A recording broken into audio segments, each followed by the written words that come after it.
There's nothing like hunger to, to step up the intensity of what you're doing.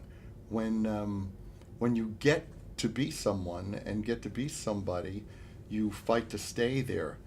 But that fight isn't anywhere near as charged as when you're starting out and everything is on the line.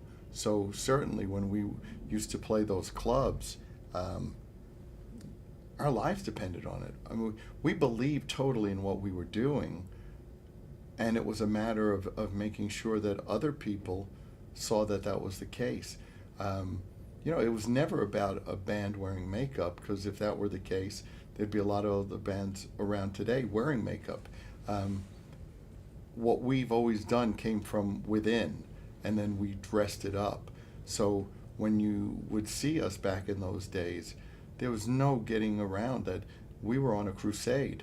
We believed wholeheartedly in what we were doing, and we made sure that cities toppled before we left. We were putting out albums that really didn't reflect who we were live. There was no bombast. There was no dirt.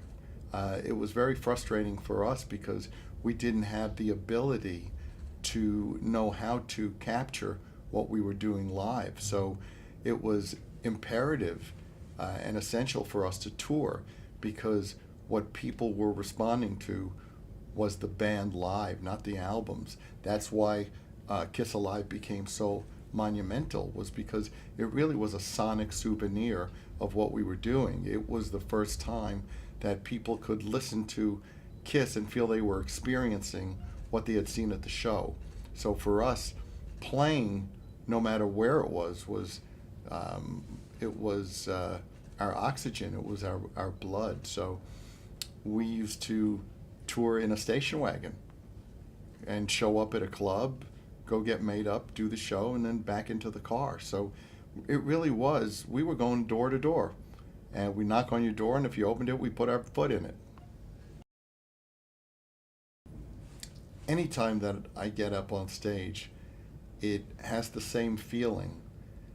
It's different now because, as I said, we've won. Yeah. We won the battle. So to survey the land is pretty cool. And to go out there and know that every time we hit the stage, we're playing to people who have never seen us before, which is, to me, something really special. We're kind of like a tribe at this point, more than a band. So people bring their kids.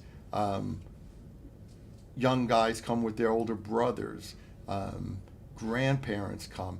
It's really about the sharing of an important time in one's life and passing it on to somebody else. And the beauty of it, certainly at this point, is nobody comes to see the band and says, "Oh, you should have seen them when." That's not what this is about. It's not about nostalgia. It's about being embraced for who we are today. We're not compared to bands from 30 years ago. We're compared to whoever's out there at the moment. So I still get the same feeling because I have the same sense of responsibility and obligation to the audience.